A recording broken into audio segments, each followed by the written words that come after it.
Pozdravljeni, moje ime je Robert in to je moj delovni kotiček.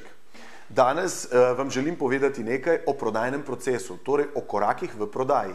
Mi smo že govorili o marketingu, o pridobivanju kupcev, o hladnih klicih in o tem bomo še govorili. Vendar danes želim poudariti te korake, prodajne korake, ki se vedno zgodijo, ne glede na to, kaj počnete. Ali prodajate rešitve, ali prodajate produkte, ali prodajate v maloprodaji, kjerkoli ti koraki se zgodijo. Vendar nekateri se zgodijo dostikrat hkrati.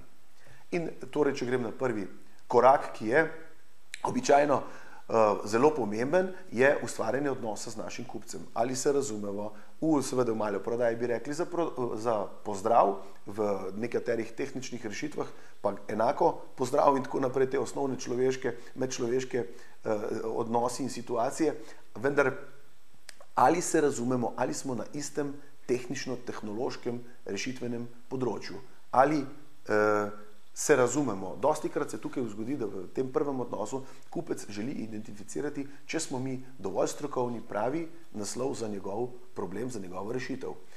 In kasneje, naslednji korak, preverimo, ali je on pravi kupec. Kaj to pomeni? To pomeni, da s pravimi vprašanji ugotovimo, ali on ima problem, na katerega imamo mi odgovor z našo rešitvijo.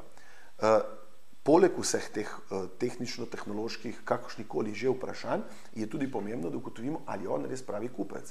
Ali kupuje zdaj, ali potrebuje samo ponudbo za budžet, za planiranje, za naslednje leto ali kakorkoli. To pa so tudi neke stvari, katere nas zelo zanimajo. In potem, če smo zelo dobro preverili in ugotovili njihov problem, njihov izziv, torej od kupca težavo, na katero mi imamo odgovor, pripravimo našo predstavitev. Torej, predstavitev je tehnična, tehnološka, storitvena, kakorkoli že, mora biti jasna in vedno preverimo, ali jo je naš kupec razumel.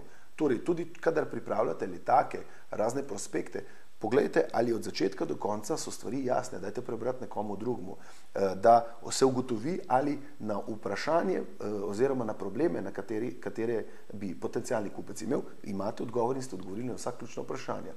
Zelo težko, posebej, kadar ste zelo not v poslu, ne opazite mogoče detalje, ki so vam samoumevni, kupcem pa ne vedno. Torej, ko pripravimo rešitev, je fajn ugotoviti, ali je naš kupec to rešitev razumel. V nekaterih primerih, kadar ste osebno se da to vprašati, v drugih primerih pa boste videli tudi glede na odzive. Naslednji korak je priprava ponudbe, torej tudi finančne ponudbe, in ko pripravimo finančno ponudbo, je zelo pomembno, da se s kupcem slišimo, kontaktiramo, da ugotovimo, ali on to ponudbo prejel, ali je vse jasno, ali tako naprej. Vendar ne pretirano, ker to še ni zaključek prodaje. Če je ponudba kompleksna, če ste jo vi pripravili dolgo časa, morate tudi njemu pustiti čas, da jo eksaktno pregleda. In potem pride na zadnji, peti korak, kjer pa se reče zaključek prodaje. Jaz sicer pravim, da v zaključkih prodaje je že nekaj zaključkov prej, torej tako kot sem prej rekel, ko preverimo, ali smo razumeli njegov problem, ali je on razumel našo rešitev, in zadnji zaključek prodaje je končna prodaja, pogoji, prodajni pogoji, popusti, finance in tako naprej. Tako da pri zadnjem zaključevanju pa bi dodal še to, da tukaj pride trenutek, ko uklanjamo odgovore, ko poudarjamo prednosti in pomagamo kupcu do odločitve, vendar ne agresivno. Kupec se naj odloči sam glede na argumente, kajti vse druge tehnike in triki, če tako rečem, ne obrodijo dolgoročno sadove. Jaz upam, da vam je teh 5 korakov koristilo, da jih uporabljate v svojem poslu oziroma jih boste od danes naprej.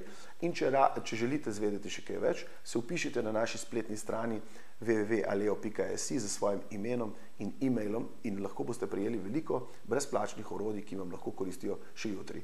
Če se vam je pojavilo kakšno vprašanje, na katerega želite poiskati odgovor, preprosto kontaktirajte nas in mi vam bomo pomagali. Veliko uspeha, srečno!